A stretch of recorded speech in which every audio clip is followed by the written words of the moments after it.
Hi everyone, before watching the video, please give me a like and subscribe. Thank you very much. The twin sisters possessed a twisted, obsessive love for me, competing for my affection in the most unsettling ways. Since we were children, they had subjected me to their strange whims. The elder sister once forced me into a frilly dress she used to wear, parading me in front of her close friends like a doll. The younger sister was even more excessive. She would secretly hide my socks under her pillow. Watching me pace around in a frantic search, she would simply hide her mouth and giggle from the sidelines. I used to think I had simply gained two eccentric sisters. But as I grew older, the way they looked at me became increasingly dark and peculiar. Before being adopted into the prestigious Vance family of Riverdale, I was an orphan. I still remember it vividly, the year I turned 7. A refined, elegantly dressed couple visited the orphanage. The middle-aged man was composed and reserved, while his wife was a stunning woman of mixed heritage. They brought with them a pair of twin sisters with exquisite, striking features. That day, the matron called all the children aged 6 and 7 to line up by the door. I was among them. From a short distance, I peeked up at the two little girls standing between the couple. I had never seen children so beautiful. While the adults conversed, the girl on the right scanned our row with wide, curious eyes. When her gaze landed on me, I hadn't yet pulled my eyes away from the sisters. Realizing she was looking back, I turned away in a panic, feeling exactly like a child caught doing something naughty. Right then, the matron commanded us all to lift our heads. I was forced to look up again. From the corner of my eye, I saw the girl on the right tug at her sister's sleeve, whispering something into her ear. At that moment, the beautiful woman leaned down toward the two girls and spoke softly. "Bianca, Serafina, which little friend do you like?" The girl, named Serafina, pointed in my direction. Since several children were standing in that spot, the woman couldn't tell exactly whom she was pointing at. I nervously clutched the hem of my shirt, keeping my head bowed low. I didn't want to be adopted. I had grown accustomed to life here, but fate had other plans. When a pale, delicate hand gently tugged at me, I looked up with a start. Standing before me was a girl as lovely as a princess. While pulling me forward, she turned back to her parents and said, "Mom, Dad, I choose him." I looked at the two adults in terror. My fate now rested entirely in their hands. If they said no, I wouldn't have to leave the only home I knew. But to my surprise, the man simply bowed his head and asked the other twin for her opinion. She glanced at me, then smiled and nodded to her parents. And just like that, I became the companion chosen by the two young mistresses of the Vance family. "Little one, what is your name?" "My name is Julian." I was adopted and brought back to the Vance estate. From that day on, I carried their family name.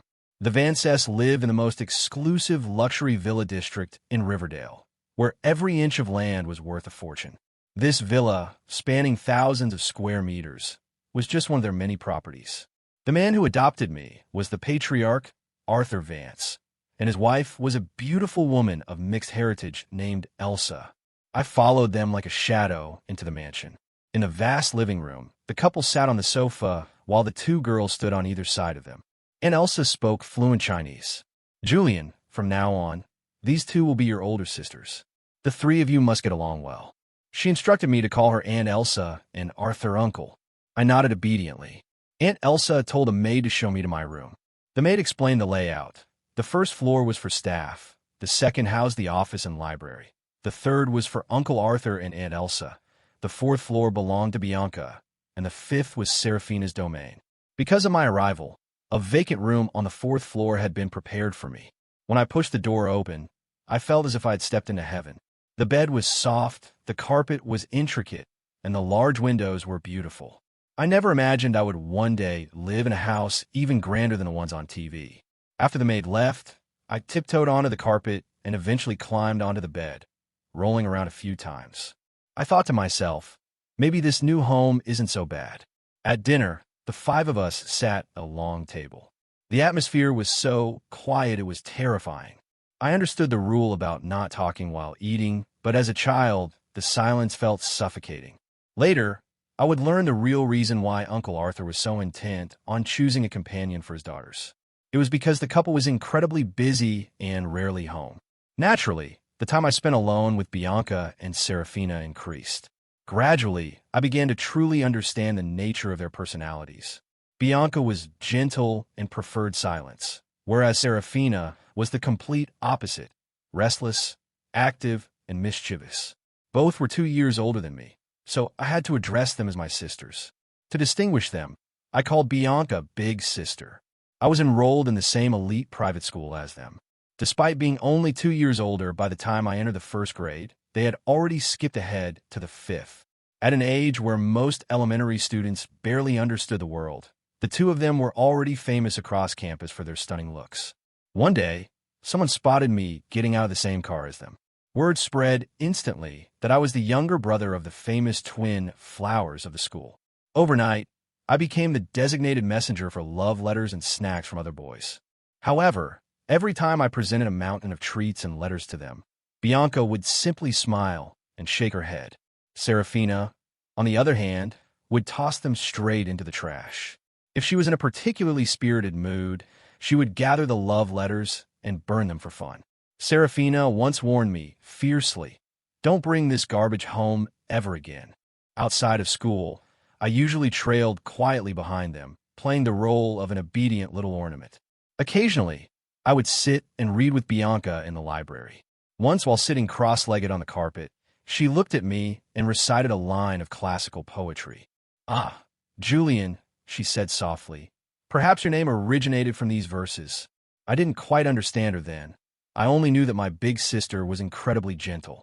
Other times, I would be dragged away by Serafina. She loved dressing me up like a doll, giggling as she spun me around in her arms. Back then, I was just a little kid, shorter than both of them. As long as I was a compliant playmate, everything was fine. On the top floor of the villa, there was a music room. Aside from reading, Bianca loved playing the piano there. Whenever she played, I would pull up a small stool and sit by the door, staring dazed at her figure. Even as a child, she seemed to radiate a brilliant light, a magnificent princess. Then, Serafina would inevitably burst in. She had a habit of sneaking up behind me, covering my eyes, and demanding I guess who she was. I couldn't wrap my head around it. Bianca was clearly a high IQ genius, yet Serafina never grew tired of these silly games.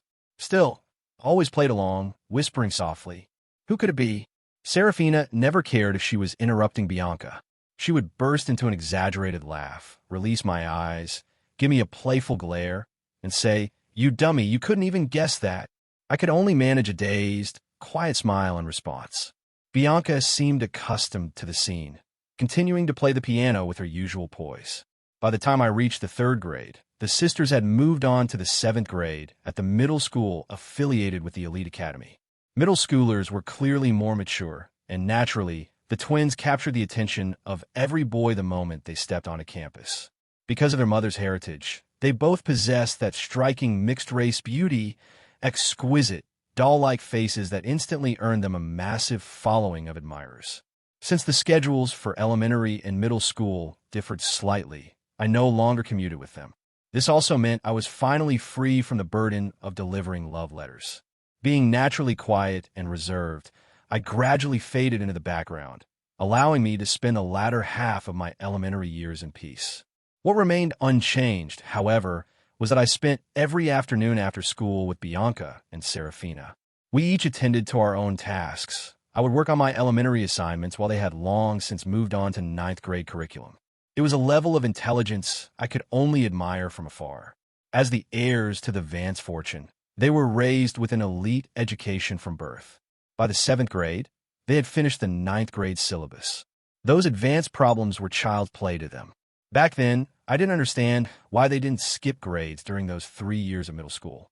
It would have clearly suited their academic pace. Yet, they obediently stayed for the full 3 years. One day, following their final exams in their first year of high school, Uncle Arthur called them both into the library. I have no idea what was discussed behind those closed doors, only that the conversation lasted a very long time. Starting the very next semester, both sisters suddenly skipped ahead to the 12th grade. While I was still navigating middle school, they were already seniors. During that final year, they became incredibly busy. I often saw them filling out foreign language documents that I couldn't even begin to decipher. Despite the pressure, they still patiently made time to help me with my studies. And it was during that time that a small incident occurred. One afternoon after school, a girl from the class next door called out to me. Blushing, she handed me a pink envelope and ran away before I could say a word. I stood there dazed. It was the first time in my life I had received a pink letter from someone. I absent-mindedly tucked the letter into a book and slid into my backpack. That evening when I returned home, the two sisters were already sitting on the sofa, one on the left and one on the right. When Bianca saw me, she gave me a gentle smile. "Julian, I'm free today. Let me help you with your homework." I nodded, but as I pulled my books out of my bag, that pink envelope tumbled onto the floor. Right there on the front was a giant heart. The atmosphere in the room turned suffocatingly awkward in an instant. I was the first to react, hurriedly leaning down to pick it up. But a hand quicker than mine snatched the letter away. It was Serafina. For the first time, I actually tried to wrestle something back from her, but she deliberately stood on her tiptoes, holding the letter high with one hand while she began to tear it open with the other. I started to panic, partly out of sheer embarrassment, and turned to Bianca for help. To my surprise, my usually gentle big sister simply looked away in silence. Avoiding my gaze, she left me with no choice but to look back at Serafina with pleading eyes. As she finished reading the letter, her expression turned icy. I felt a surge of anxiety, fearing she was truly angry. But Serafina merely ruffled my hair and said emotionlessly, "Love letter confiscated. You're too young to read this.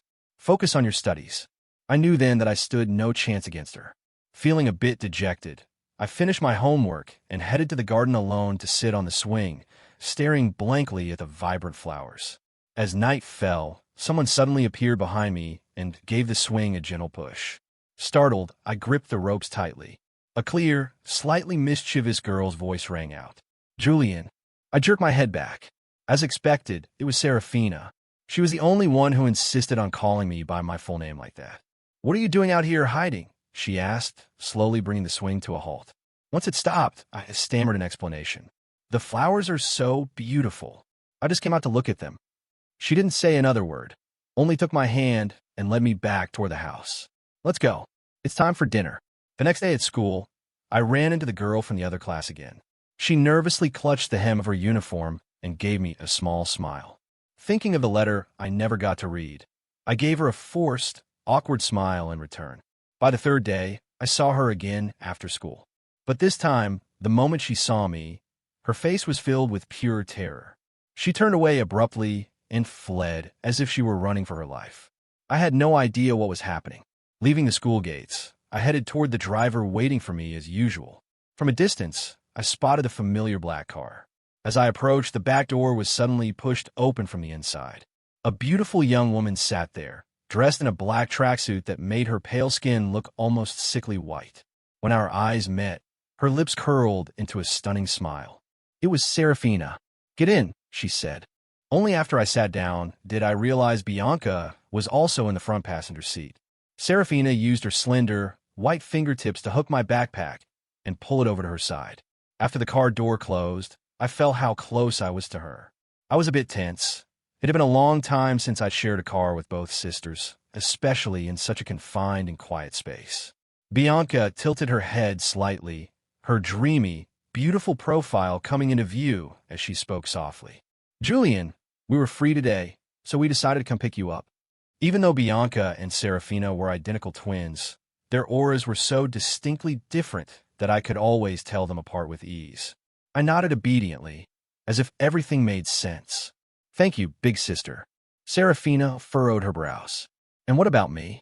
"No thanks for your second sister." "Thank you, second sister," I stammered. The girl sitting beside me tilted her chin up proudly, but a moment later, she leaned in close. As if petting a puppy, she gently ruffled my hair. "We're just taking you home. There's no need for thanks." I looked at her with a slightly aggrieved expression for a few seconds before the car windows were rolled up. No one spoke for the rest of the trip. Tonight, Uncle Arthur and Aunt Elsa were actually home, which was a rarity. After dinner, Bianca and Serafina were called into the library again. Aunt Elsa gave me a gentle smile and told me to head to my room to rest. I nodded and went upstairs early, locking my door behind me. Since it was still early, I pulled a book from the shelf to read. I'm not sure how much time passed, but when I finally looked up, the moon was high in the sky. In the quiet night, a soft breeze drifted through the gap in the window, brushing against my cheek. I closed my eyes for a moment, enjoying the peace. Suddenly, there was a faint knock at the door. I thought I had imagined it. A few seconds later, perhaps because I hadn't responded, the person knocked again. Confused, I opened the door. Immediately, a figure slipped into my room. It was Bianca. Our eyes met. Her usually gentle, beautiful eyes seemed clouded this time, flickering with a strange sense of lost confusion. She pulled me down to sit with her on the carpet. It felt as though she was using me as a confidant to release some hidden burden. "Julian, I'm just a little lost," she murmured under her breath. I didn't truly understand what was weighing on her mind, but I knew my big sister was troubled. Not knowing how to comfort her properly, I clumsily reached out and gave her a tight hug. "Big sister is the best," I whispered. After a few seconds, I made a move to pull away, but to my surprise, Bianca suddenly tightened her grip, holding me for a long time. Finally, she let go. She gently stroked my hair. "Julian, it's so good to have you." I didn't understand. What was so good about me? A month later, Bianca and Serafina sat for the National University entrance exams. I had assumed they would go abroad immediately, but it was clear that the domestic exams posed no challenge to them. When the results were released, both scored exceptionally high, giving them their choice of any top-tier university. Bianca chose finance, while Serafina, ever stubborn and defiant of Uncle Arthur's arrangements, insisted on majoring in biology. Meanwhile, my summer break had finally begun. One day in August, the news announced that the Perseid meteor shower would be visible in the early hours of the morning. Bianca gave me a gentle, stunning smile and said, "There's a meteor shower tonight. Julian, come watch it with us." I nodded excitedly, over and over. "Yes, yes." That night, around midnight, they took me up to the rooftop. The view from there was incredibly vast. 3 lounge chairs had been prepared on the observation deck. Under that vast, silent night sky, the 2 girls lay on either side of me. When the Perseid meteors began to streak across the sky, I was so excited I couldn't contain myself. "Big sister, second sister, quick, make a wish." The 2 of them seemed slightly dazed and didn't react at first. So, I was the first to close my eyes, clasping my hands together to make a sincere wish.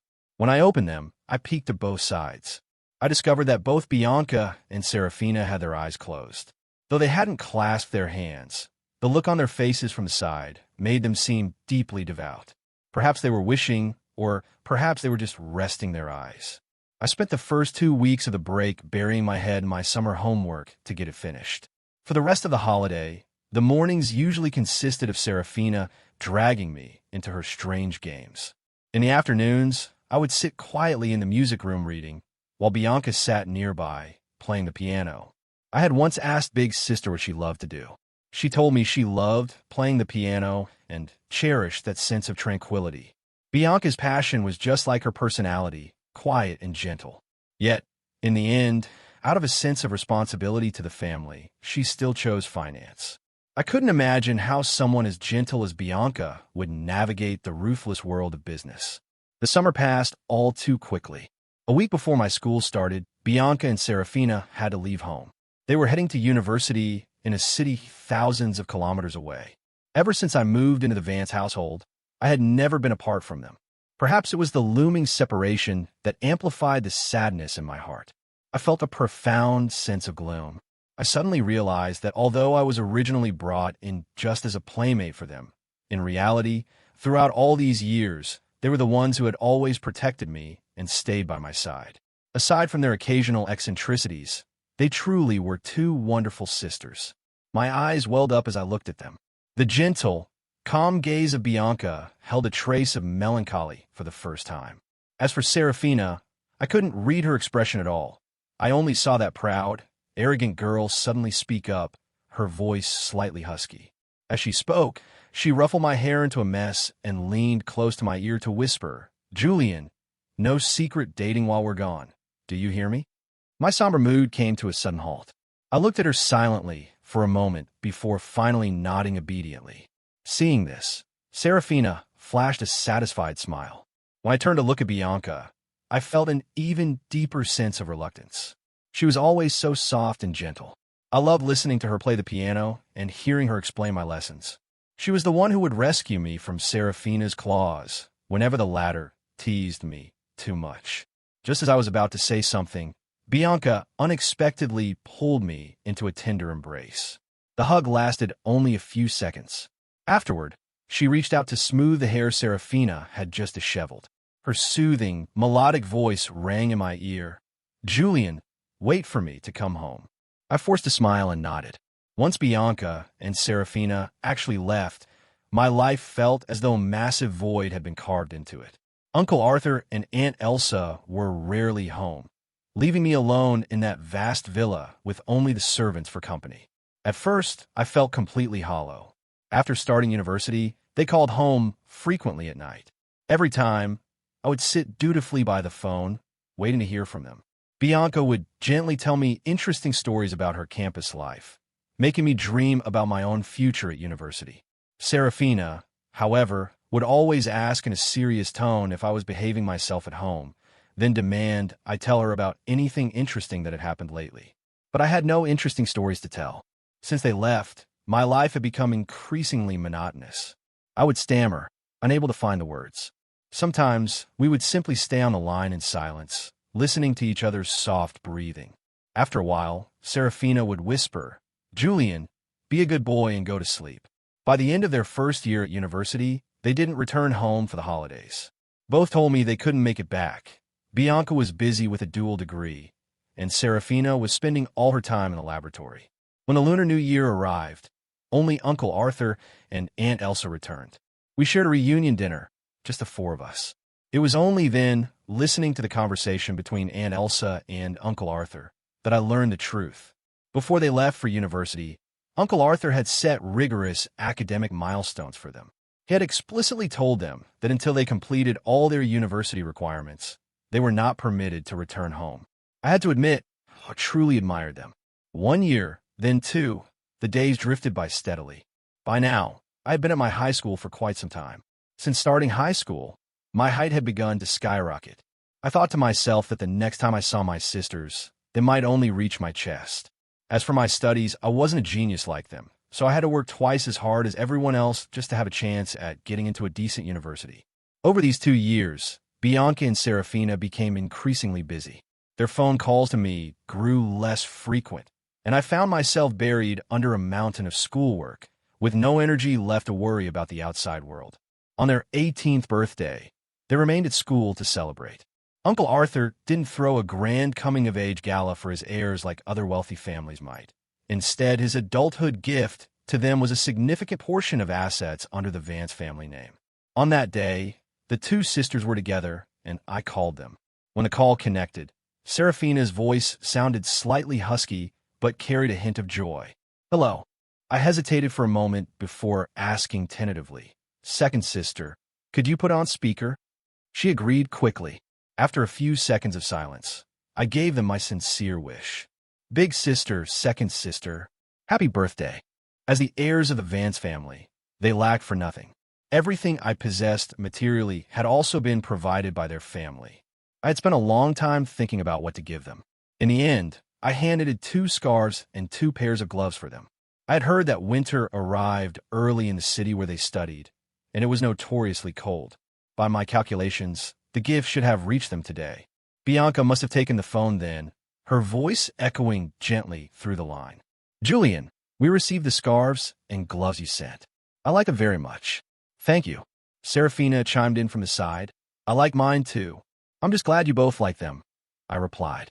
Suddenly remembering something, I spoke softly. "Big sister, second sister, today is your birthday. The 2 of you should make a wish. It will definitely come true." The other side of the line fell silent for a few seconds. Then came Bianca's soothing voice. "All right, I'll listen to you, Julian. I'll make a very careful wish today." Then Serafina chimed in, Got it. Winter began to settle over Riverdale, and I had already started wearing thick clothes. To my total surprise, just 1 month after their birthday, Bianca and Serafina unexpectedly returned.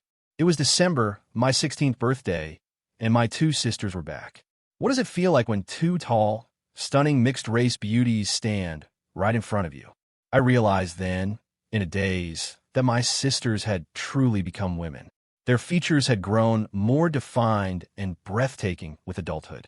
Yet, when they called my name, it felt as though the last 3 years had never happened. "Julian, you've grown so tall," Bianca said. Serafina even stood on her tiptoes, trying to compare her height to mine. That day, Uncle Arthur and Aunt Elsa returned as well. For the first time in 3 years, the entire family shared a reunion dinner. Bianca and Serafina generously took me out to buy a mountain of gifts. Looking at the luxury items, I realized how small and simple my knitted scarves and gloves truly were. That night, for the first time in 3 years, the three of us lay on the lounge chairs on the rooftop again, gazing at the stars. The only difference was that they were much more mature now. As for the flickering emotions in their eyes, I couldn't quite decipher them. After a week at home, they went abroad again. They had completed their undergraduate programs ahead of schedule, and this time they had been accepted into accelerated PhD tracks at 2 world-class universities in England and the United States. In recent years, their pace had been incredibly fast, so fast that I could only watch their retreating figures from behind. Meanwhile, my high school life remained as ordinary and busy as ever. Because of the time zone differences between England, the US, and China, staying in touch became difficult. Furthermore, they were even busier than they had been during their undergraduate years. Once, over the phone, Serafina's exhausted voice came through. "I'm so tired," she added softly. "Julian, I miss you a little." I was stunned for a moment.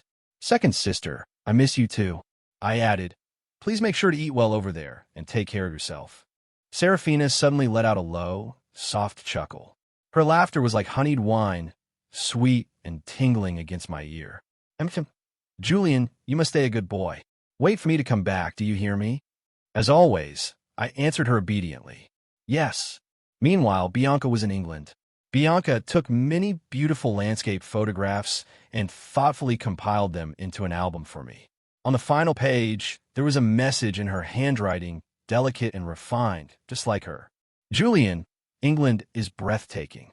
If you like it, I'll take you to see it someday." I flipped through the pages, gazing at those stunning foreign vistas. My heart swelled with a longing to see the vast world outside. On the day my university entrance exam results were released, both Bianca and Serafina stayed by their phones, waiting for my call. Upon hearing my scores, they both congratulated me with genuine joy. I felt a slight wave of embarrassment that 2 geniuses like them had been so anxious over my grades.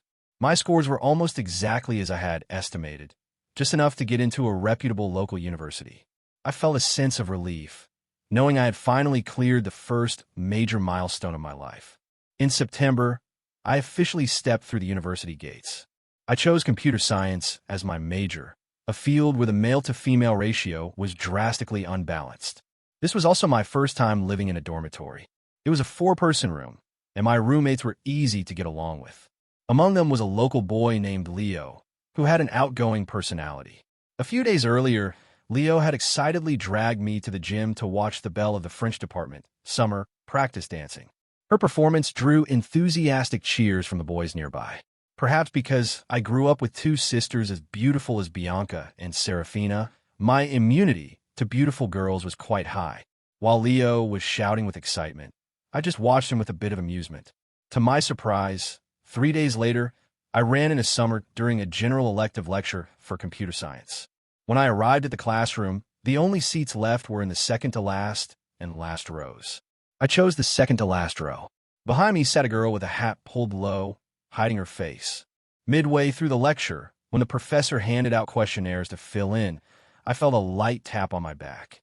I turned around and saw the girl behind me looking up. It was Summer. She looked a bit shy as she asked to borrow a pen. I reached into my case, handed her one, and she politely thanked me. When class ended, Leo called me for our dinner plans. Since I was in a rush, I told the girl behind me she didn't need to return the pen. Later, when I told Leo about it, he beat his chest in mock agony, swearing he would take every elective with me next semester.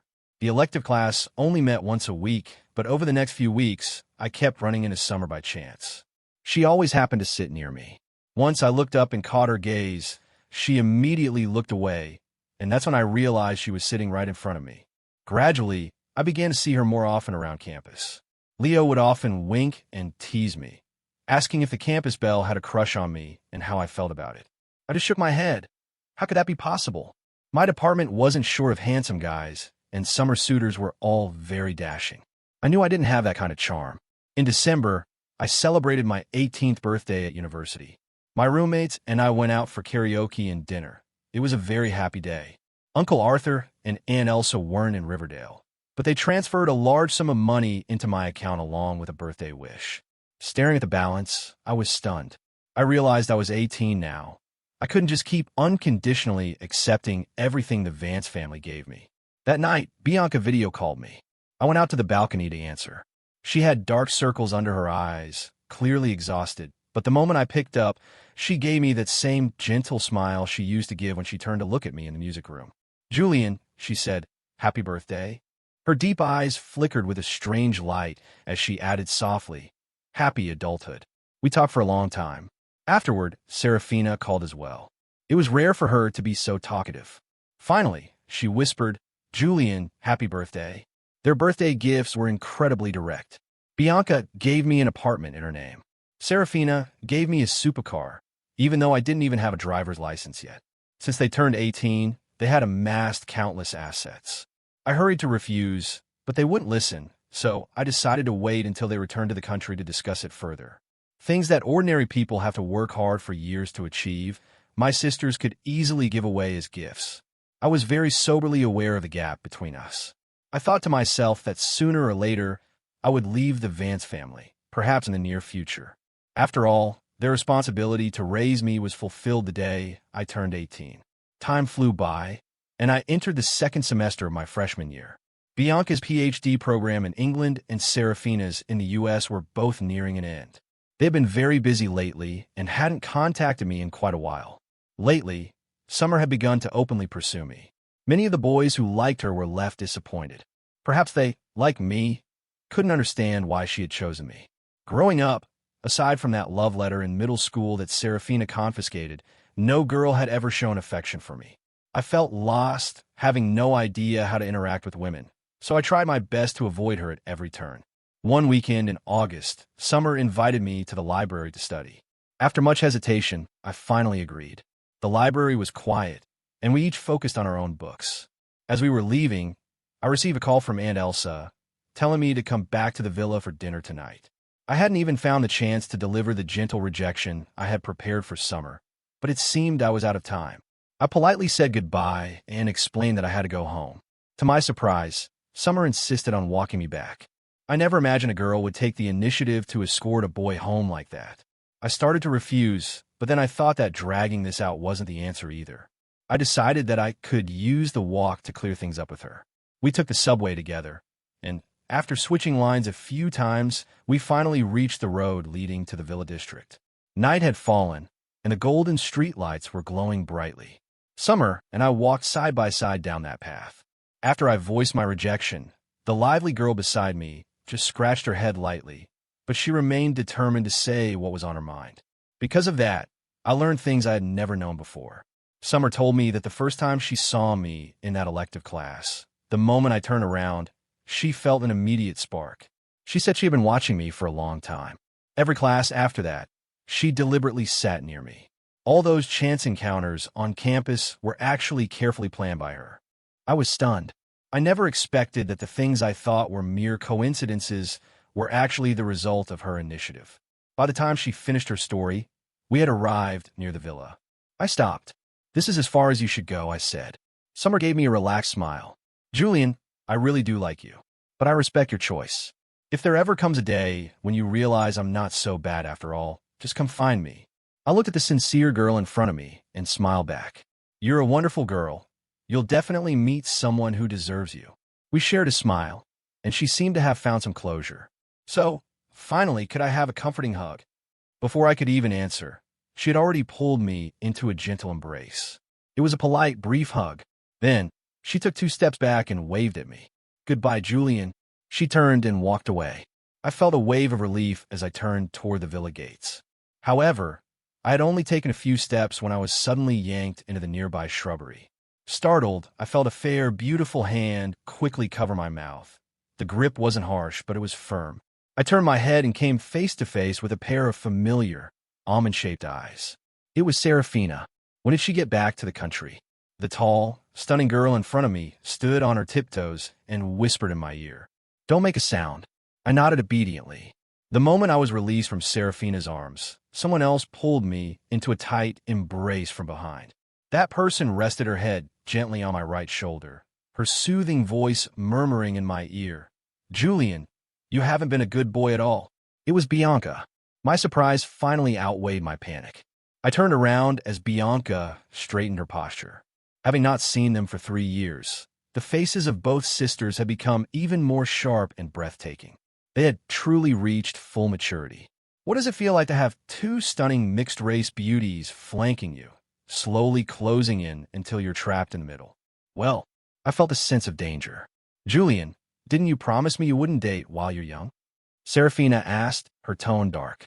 I was about to explain that I wasn't dating at all, but for some reason, the first thing that slipped out of my mouth was, "Second sister, I'm of age now.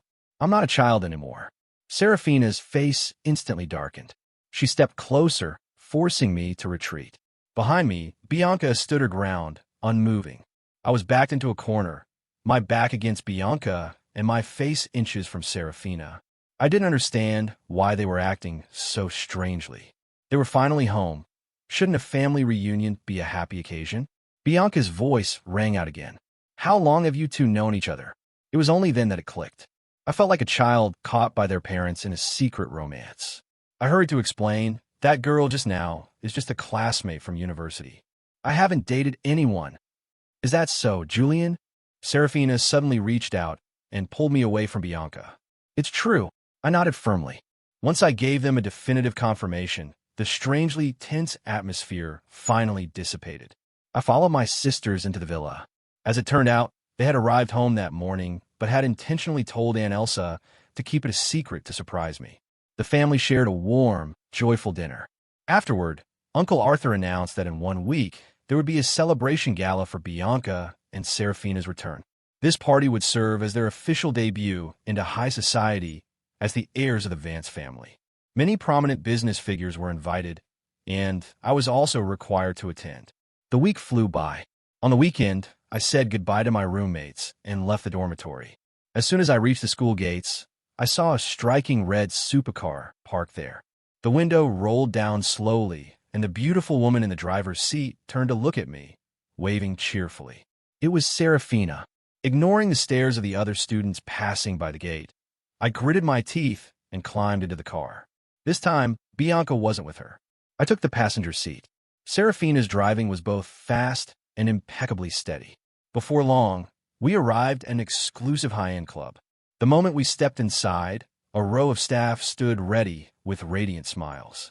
With a slight gesture from Serafina, I was immediately whisked away for a total makeover. After being pampered from head to toe, styling experts began refining everything from my hair to my outfit and accessories. I have no idea how much time passed, but I was finally packaged and ready. Looking at myself in the mirror, I felt like a stranger. They had given me a clean-cut yet charismatic hairstyle, paired with a custom-tailored black tuxedo.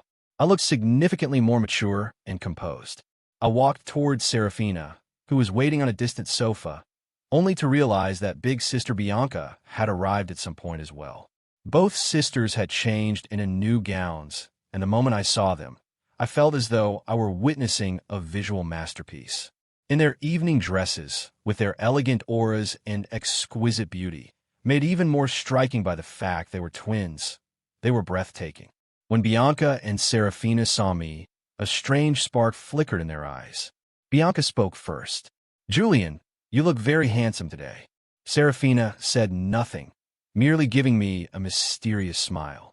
By the time we returned to the villa, the party was already starting. I had no chance to escape. I was dragged by Bianca and Serafina to the second floor of the ballroom to prepare. Below us, the chatter of guests began to fill the grand hall. Eventually, the highlight of the evening arrived. The main lights in the hall suddenly cut out, leaving only a single spotlight focused on the spiral staircase on the second floor. I had planned to wait for my sisters to finish their speeches before quietly slipping down after the crowd dispersed. To my surprise, Bianca and Serafina took their places on either side of me, each hooking an arm through mine. Thus, I was forced to walk between the two beautiful twins, slowly descending the stairs under the focused glare of the spotlight. I felt a surge of tension as the light hit us.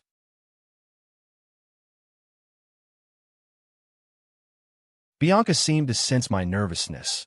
She reached out with her free hand and gently touched mine to reassure me. Only when we reached the podium did I have the chance to pull away and descend the side stairs into the vast hall. They were giving the speech. I shouldn't be involved.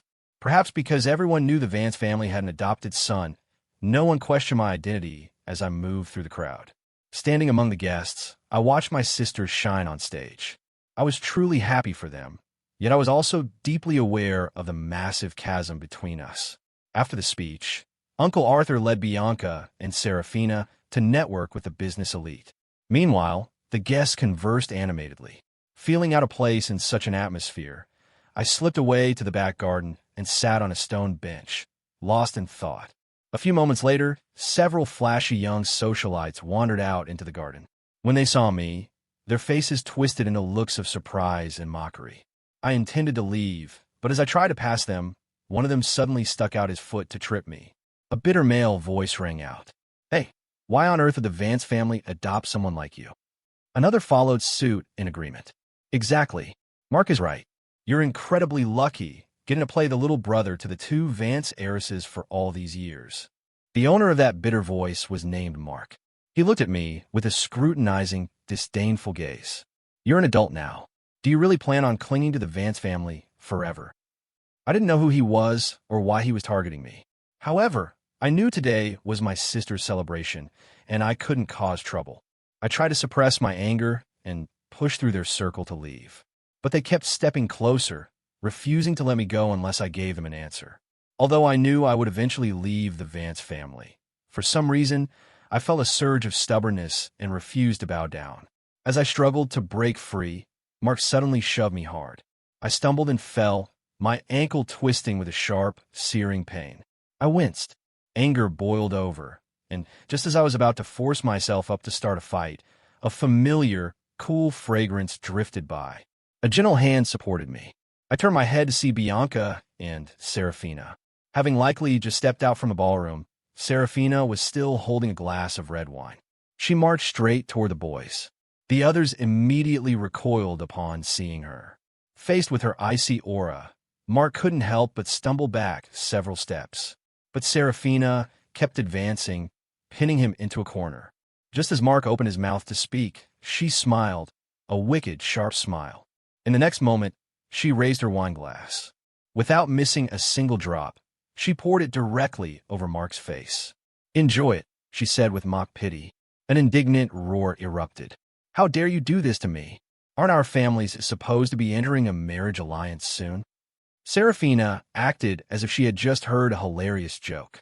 Her beautiful eyes curved into a smile, then abruptly froze. She spoke to Mark in a voice as cold as frost. "Oh, well, from this moment on, you can extinguish that hope. Because in this lifetime, you won't have another chance. You aren't even worthy of stepping foot inside the Vance household ever again." After speaking, Serafina raised her voice. "Security!" Immediately, several bodyguards in black appeared. "Escort this gentleman out." Mark roared in anger, but the guards ignored his protests and decisively dragged him away. Everything happened so fast that I stood there in a daze, watching it all unfold. I turned to Serafina and stammered, "Uncle Arthur is going to be furious." Serafina furrowed her brows and asked, "Does your ankle not hurt anymore?" I shook my head reflexively, but realizing I didn't want her to worry, I quickly corrected myself with a nod. "It doesn't hurt anymore." I suspected that Bianca had wanted me to see Serafina stand up for me with my own eyes. Now that the point was made, Bianca gently helped me back to my room, where she carefully applied ointment to my injury. She told me to get some rest and not to overthink things. I nodded, and just before they left, whispered, "Thank you, big sister, second sister." The next day, I learned that Uncle Arthur was indeed livid at first. Serafina's treatment of a male guest, someone who could have potentially become her or Bianca's fiancé, seemed immature and reckless to him. After all, the Mark family held significant status in Riverdale.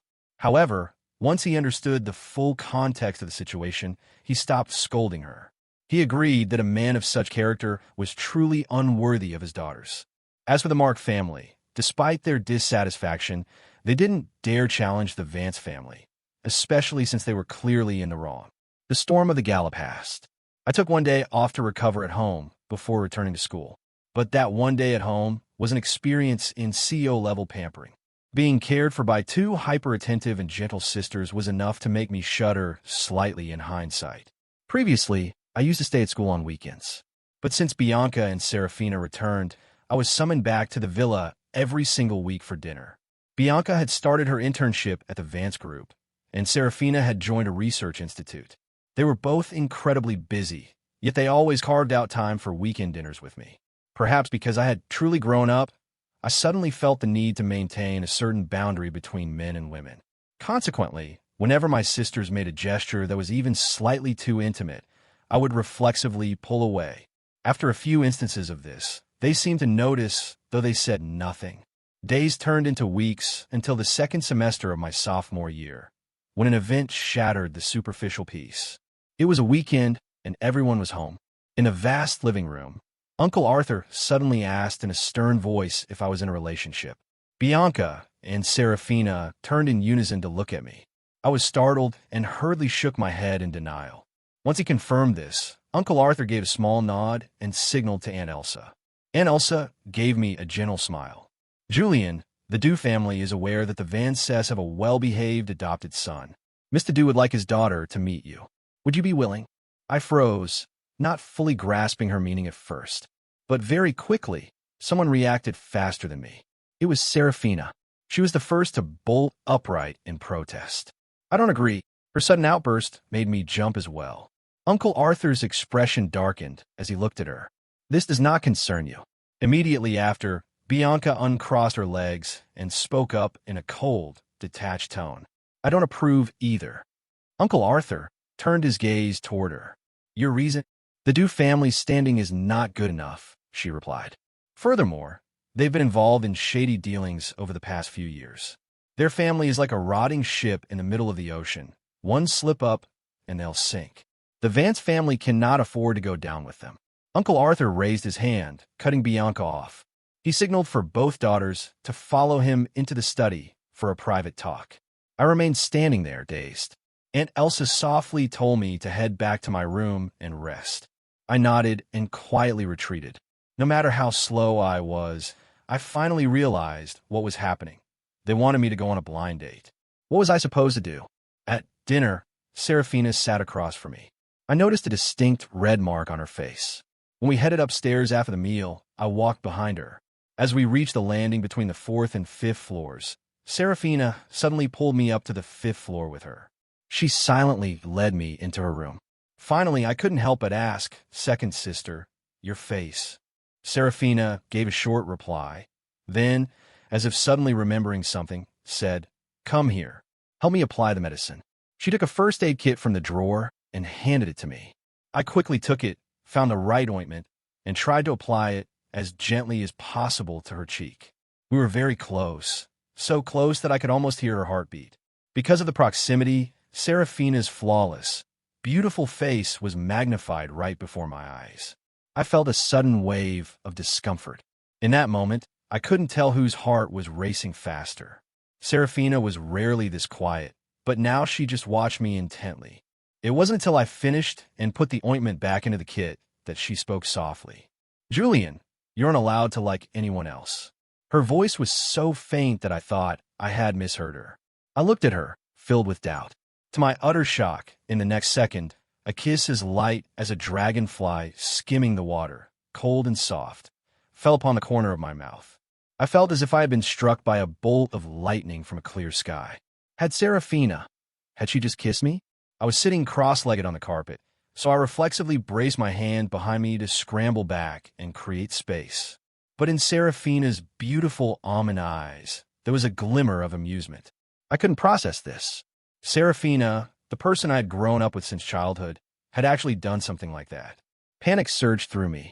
Finally, my brain kicked into gear. I had to get out of here immediately. I scrambled to stand up. But to my surprise, Serafina suddenly leaned down.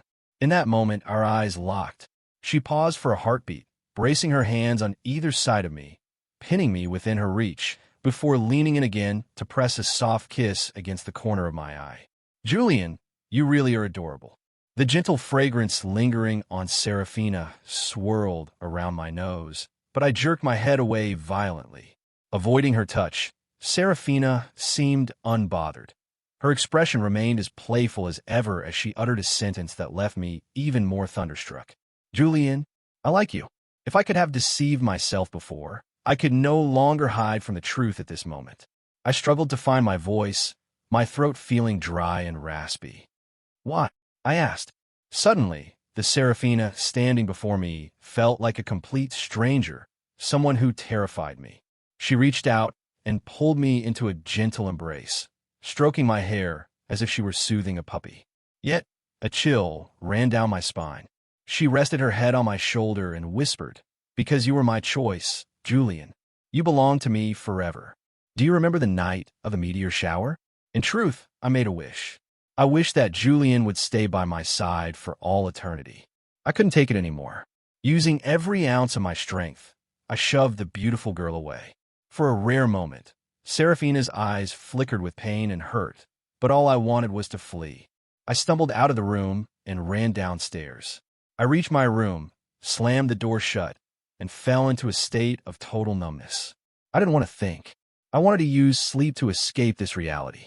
Once morning came, I would leave this place immediately. Perhaps due to the sheer shock, I soon fell into a heavy, feverish sleep. That night, a torrential downpour began to rage. The thunder roared, keeping my mind in a state of restless agitation.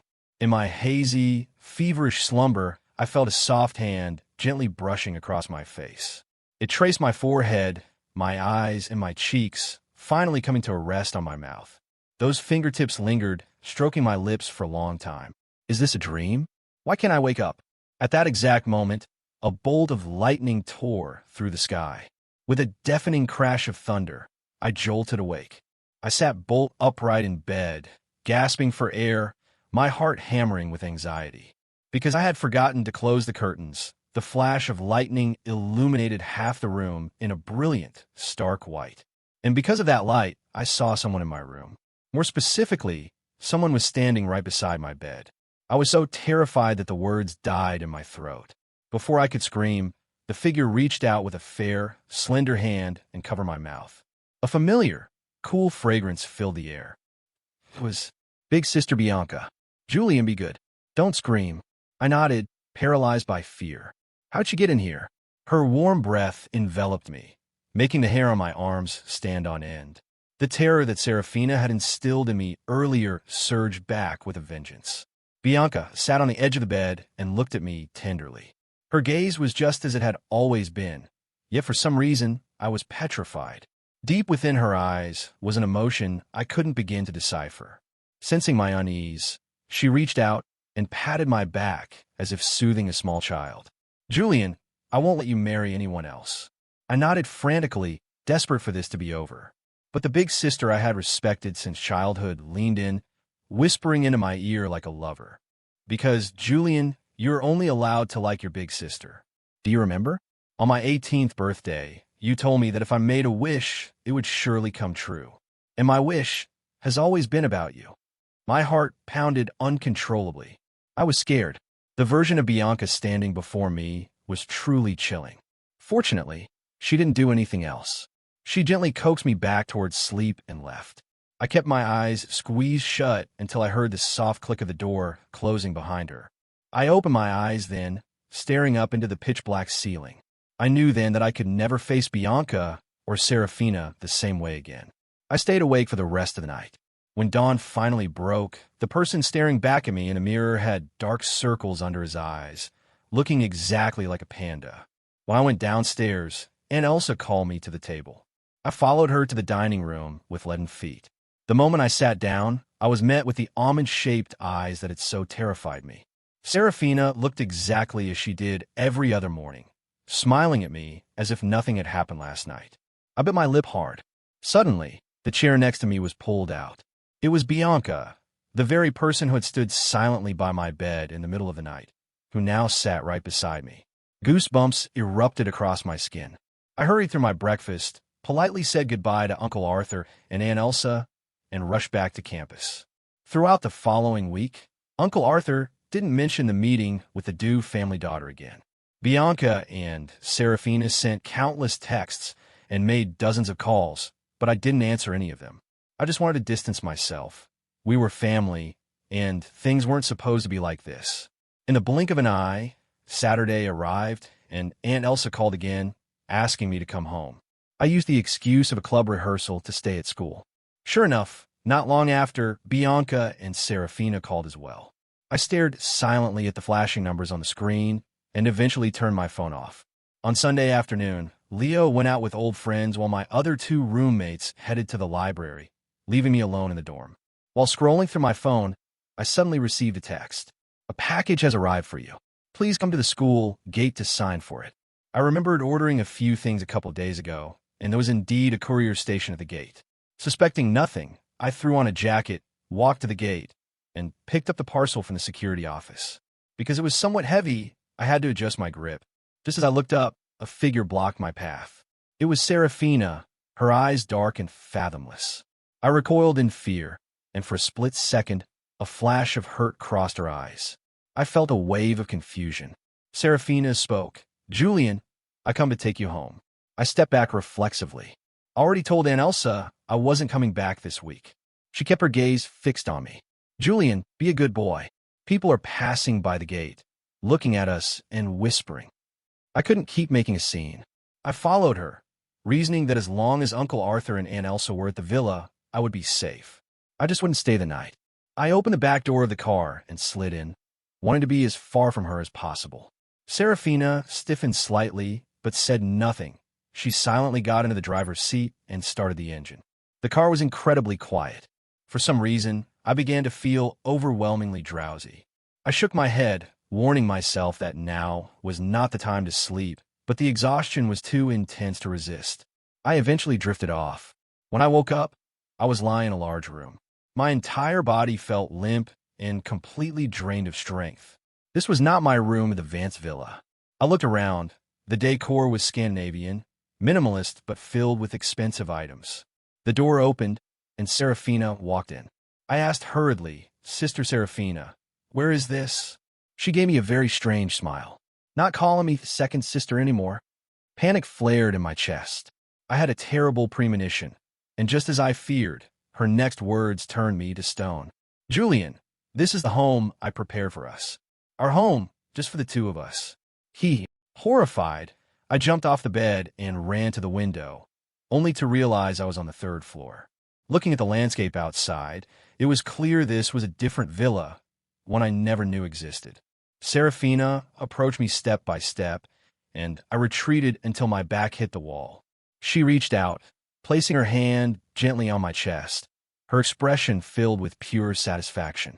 "Julian, you've been out of touch for an entire week.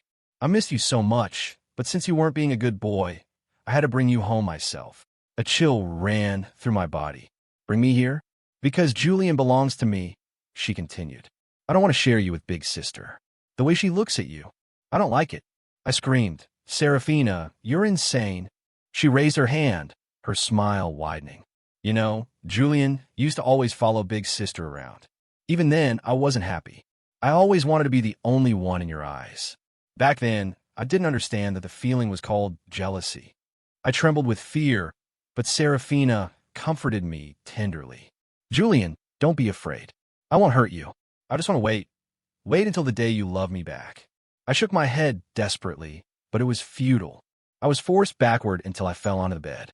Serafina casually lifted my legs onto the mattress, tucked the blanket around me carefully, and said, "Rest a bit more." After she left the room, I forced myself up and ransacked every corner looking for my phone. Nothing. Frustrated, I threw open the door and rushed out. My bare feet hit the icy floor. Running downstairs, I found Serafina sitting in the living room. Just as she picked up a cup of coffee, her eyes scanned me from head to toe, finally resting on my bare feet. Her brow furrowed slightly. She walked over quickly to help me up, and no matter how much I struggled, I couldn't break free. She guided me to the sofa and turned to fetch something. Moments later, she returned with a pair of white socks and plush slippers. Gently, she pulled the socks over my feet and slid them into the slippers. I spoke coldly. Tomorrow is Monday. I have classes. When are you going to let me go? Seraphina sat in the chair next to me. Don't worry. I've already taken care of everything for you. You just need to stay by my side obediently. I try to stay calm. Then where's my phone? At least return that to me. She raised an eyebrow and pulled my phone from her pocket, handing it over. I was shocked. I didn't expect her to be so compliant. My heart leaped with hope, but as soon as I turned it on, I froze. There was no signal at all. Seraphina said softly, "Oh, I forgot to mention, the signal in this villa is completely jammed. Oh, and by the way, there are bodyguards outside too." I bolted upright and scrambled toward the villa entrance. But when I reached the door, it wouldn't budge. Seraphina strolled up behind me at a leisurely pace. "Julian, what would you like for lunch? I'll cook for you." I glared at her with pure rage, but I knew that if I wanted to escape, I had to maintain my strength. Seraphina prepared a table full of food. Seeing my lack of trust, she used her chopsticks to taste every single dish, looking at me with an air of complete innocence. I gritted my teeth, forcing myself to eat a few bites just to keep going. I went back to the sofa to brainstorm an escape plan. Suddenly, the doorbell rang. Seraphina's brows knitted together as she went to answer it. It was Bianca. "How did you find this place?" Seraphina's face darkened, clearly displeased. "If you could think of it, so could I," Bianca replied, her voice as gentle as ever. But in my eyes, these twin sisters were both demons. Bianca walked toward me, her soft smile cutting through the heavy atmosphere. "Julian, it's been a long time." "It's only been a week." "That isn't a long time," I thought coldly, refusing to acknowledge her. I stood up, walked around them both, and went upstairs to my room. However, Bianca's arrival was the true beginning of the nightmare. I don't know what kind of arrangement they made, but from that day on, they divided their time to ensure one of them was always with me. Just like when we were kids, Bianca went to work occasionally, and Seraphina was busy at the research institute. It was only during those brief shifts that I didn't have to face those two terrifying faces. I couldn't accept this. The people I once viewed as family, as sisters, had become so obsessed and horrifying. The villa had no signal, the doors were impenetrable, and I could only wander aimlessly within the walls. In the living room, there was a landline that could only receive calls but could not make them. 2 days ago, I discovered that the entire villa was rigged with surveillance cameras of all sizes. After a week, my psychological defenses finally collapsed. I began smashing everything: glasses, bowls, tea sets, furniture. Anything I could break, I broke. Shards scattered across the floor. A piece of porcelain sliced into my calf, and as I watched the blood flow, I looked at the cameras in the living room. A bold, desperate thought flickered in my mind, but I was truly, deeply afraid of pain. As I held a sharp shard in my hand, hesitating, the villa's front door suddenly burst open from the outside, and Seraphina rushed in. She frantically grabbed the porcelain shard from my hand and hurled it away. Seeing me in such a state, she pulled me into a trembling embrace, her voice choking with emotion. "Julian, I was wrong. Please don't do this."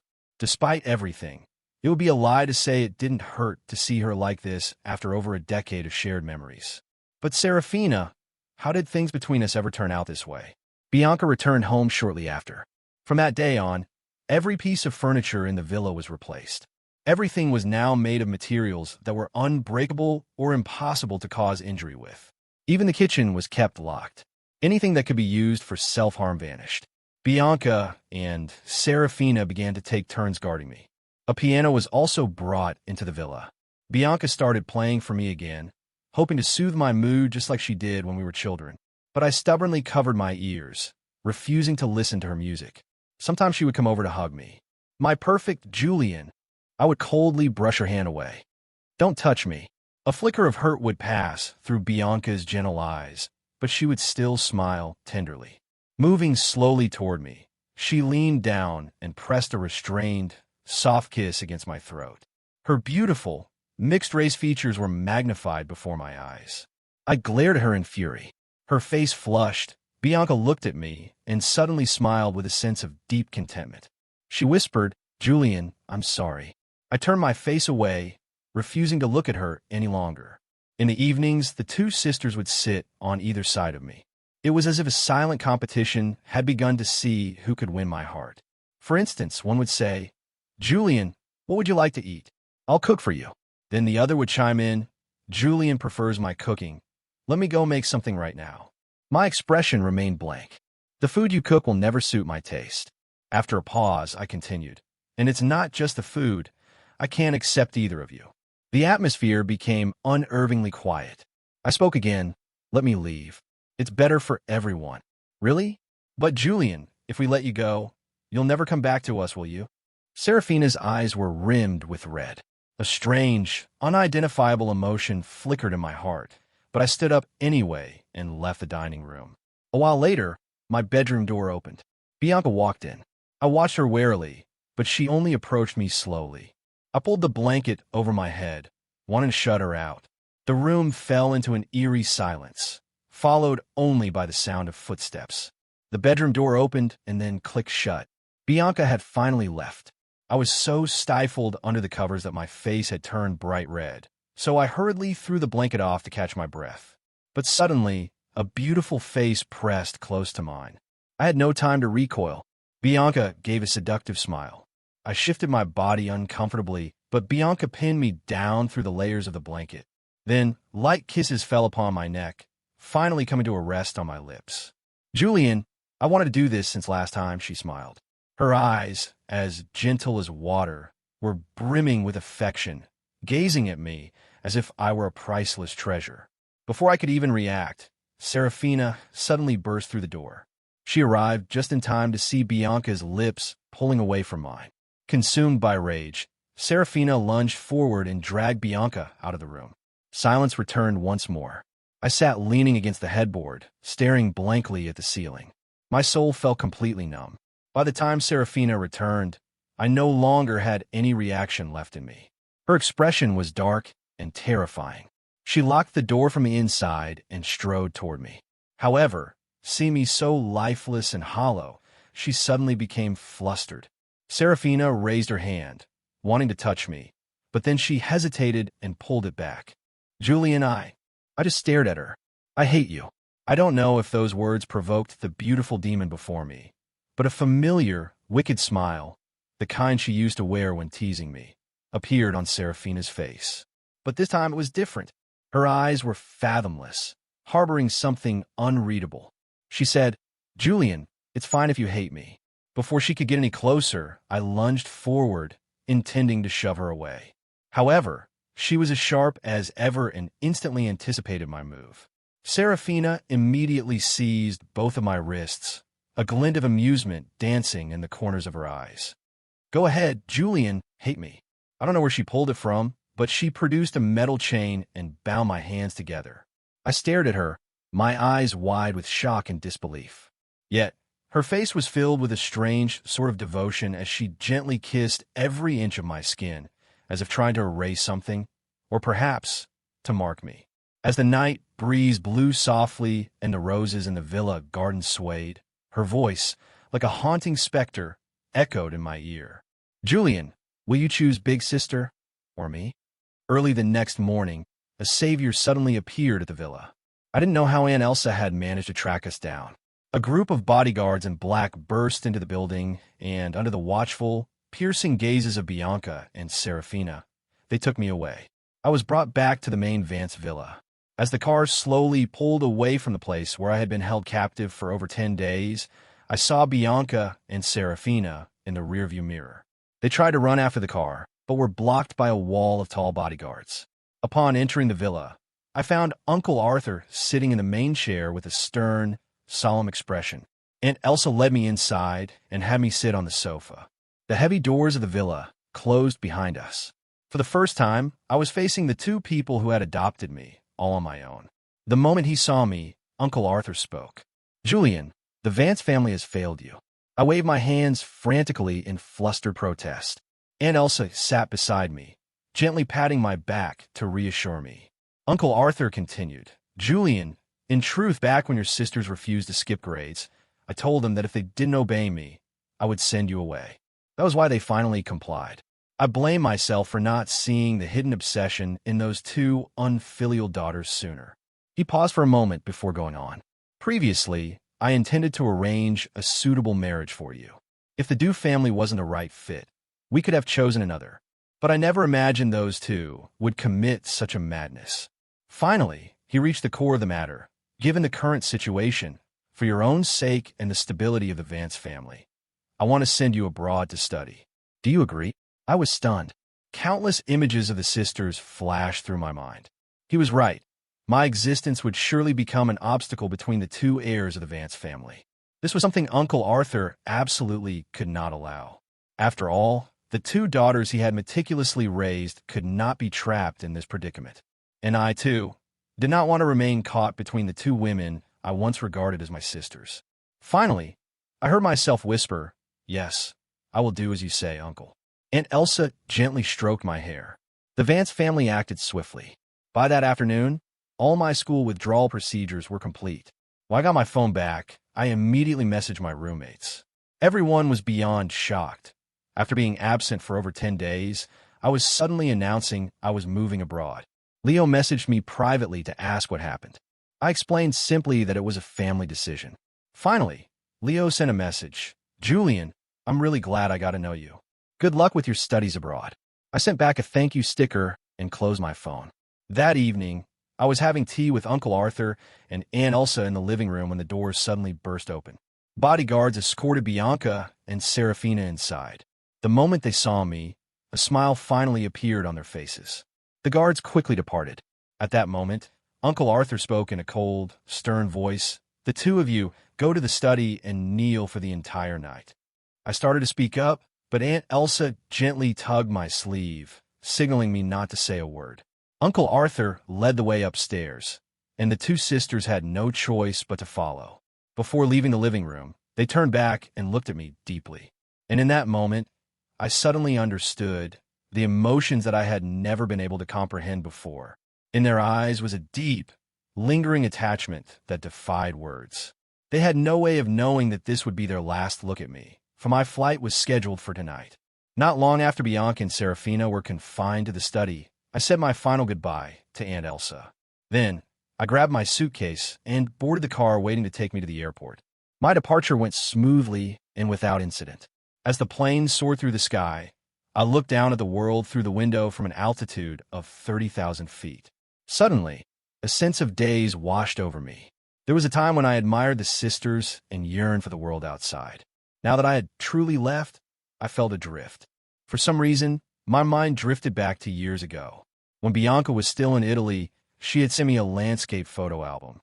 On the final page, she left a note. "Julian, Italy is beautiful. If you like it, I'll take you to see it someday." I felt a sudden pang of panic. In just a few short years, everything had changed so drastically. By the time I arrived in France, it was nearly November. Autumn in France was breathtaking. The sunlight was warm, the breeze blew along the Seine, and crowds gathered beneath the Eiffel Tower. I saw it all. At my new university, there were several other international students from home. On weekends, we would gather to hang out. My life was busy and fulfilling. Once I settled in, I found a part-time job near the campus. Combined with the scholarship I earned, my finances were stable. After moving to France, I had transferred over all the allowance and savings I had accumulated over the years, along with the funds Aunt Elsa had sent.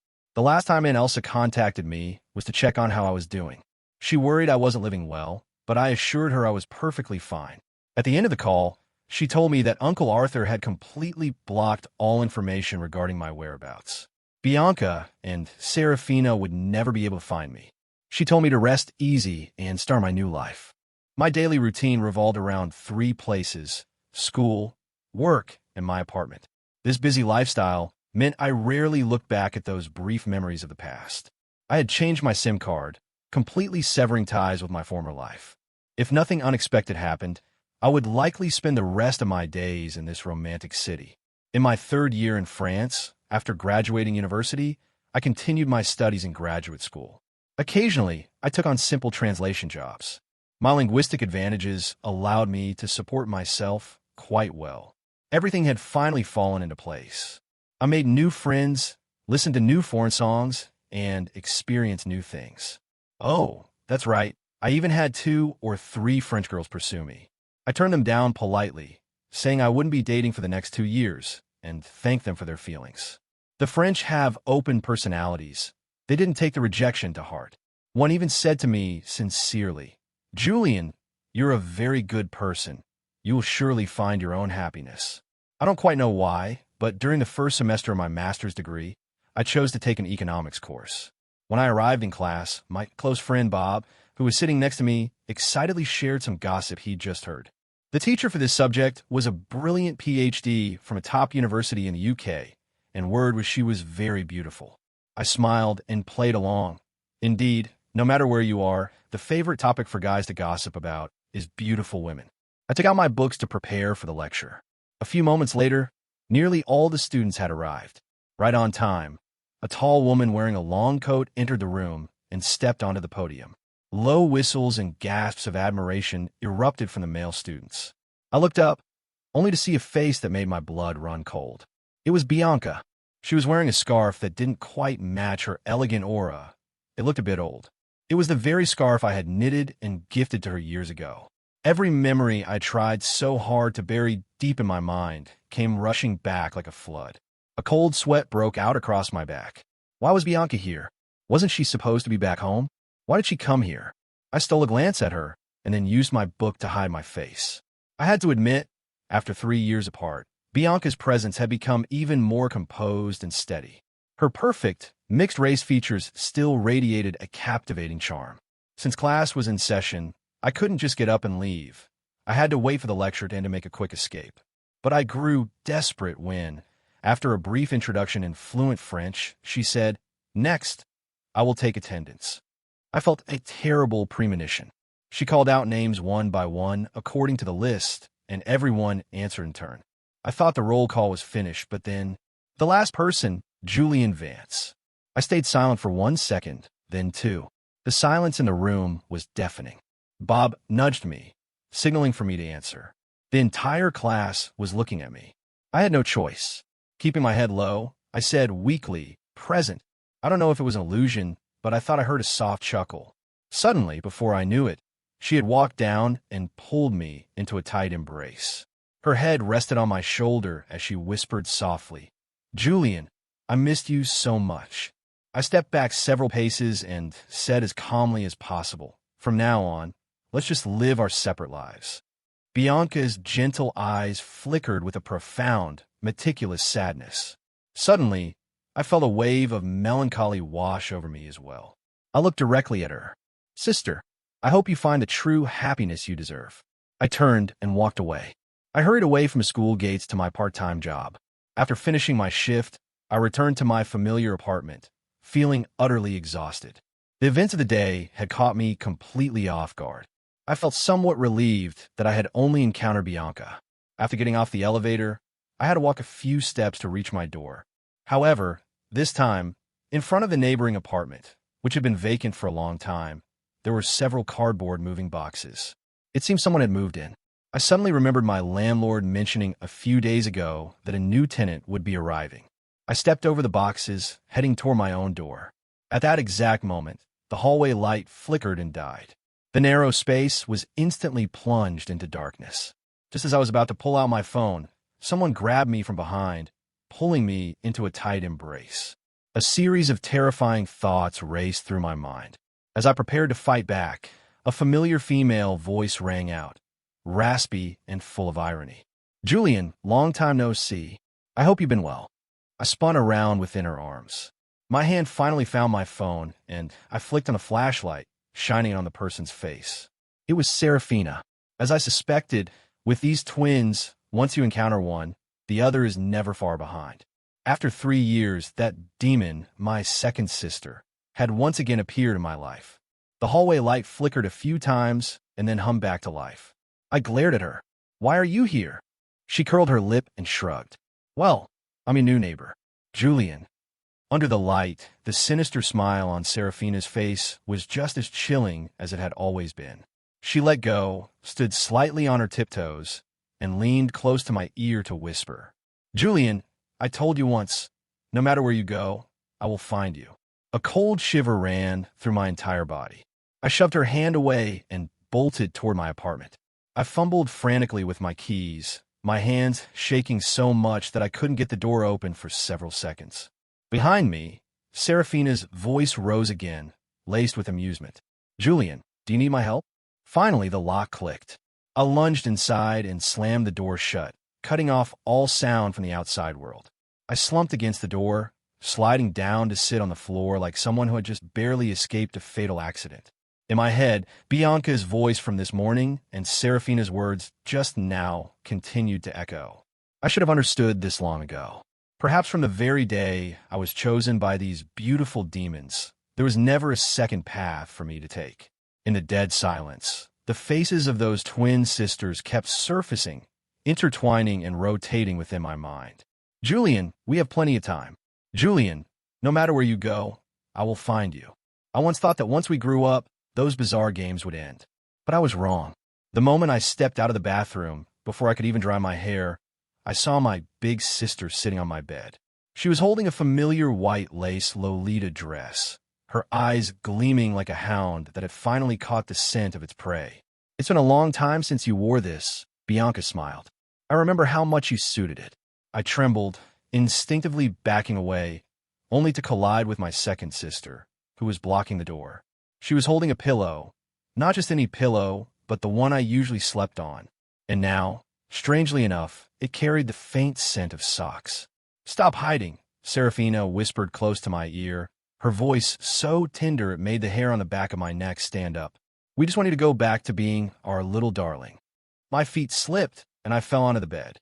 A second later, the dress was being shoved over my head, and the pillow was pressed against my face. "Take a picture. Quickly, take a photo. We have to preserve the moment our treasure was recaptured after years of running away." I roared and thrashed violently like a fish out of water. But the two sisters only grinned wider, their eyes filled with a mixture of adoration and madness. I thought in despair that in my past life, I must have been their favorite toy. And so, in this life, I was being punished by fate, destined to never escape the hands of these two twisted twin sisters.